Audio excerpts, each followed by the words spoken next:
जब धर्मदास जी बहुत व्याकुल हो गए थे। धर्मदास जी को आप खूब समझते होंगे।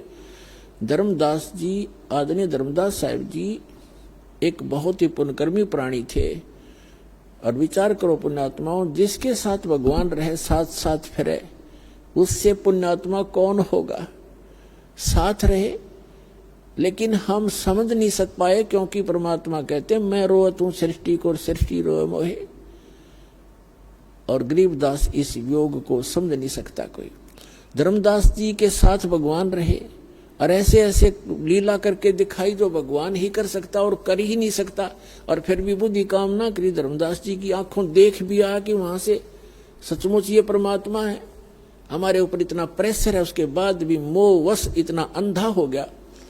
जब परमात्मा ने कहा कि धर्मदास मेरी लाख दुहाई, धर्मदास मेरी लाख दुहाई, ये मूल ज्ञान कहीं बाहर ना जाई। जो मैंने तुझे ज्ञान, मूल ज्ञान दिया है, वास्तविक ज्ञान दिया है, इसका अभी कहीं चर्चा ना करना। और फिर कहा कि धर्मदास मेरी लाख दुहाई, ये सार शब्द कहीं बाहर ना जाई। सार शब्द बार जो पढ़ी बिचली पीढ़ी हंस नी तरही। अब धर्मदास जी को परमात्मा ने बताया कि ये ज्ञान और ये नाम जो तीनों मंत्र हैं, सतनाम और सारनाम, ये तीन मंत्र का एक जाप बन जाता है। ये आप किसी को नहीं बताना, खुद मंत्र जाप कर ले और इससे मोक्ष होगा। इसके बगैर मोक्ष नहीं हो सकता प्राणी का। अधिकारी संत से प्राप्त लेना पड़ेगा। अपने आत्माओं,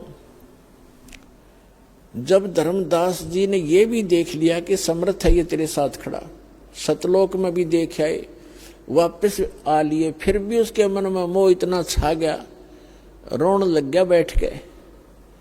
परमात्मा ने कहा क्यों मायूस हो गया भाई भगत।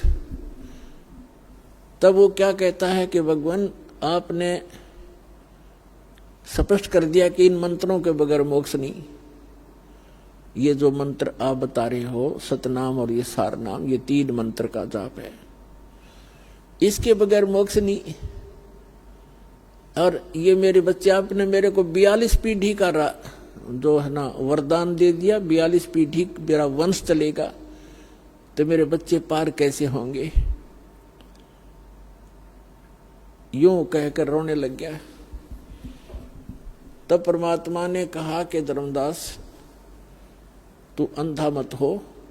यदि ये ज्ञान और ये नाम आपने इनको बता दिया, आने वाले समय में तेरे इस पंथ में तेरे वंशजों को काल ठगेगा और इनको भ्रमित कर लेगा।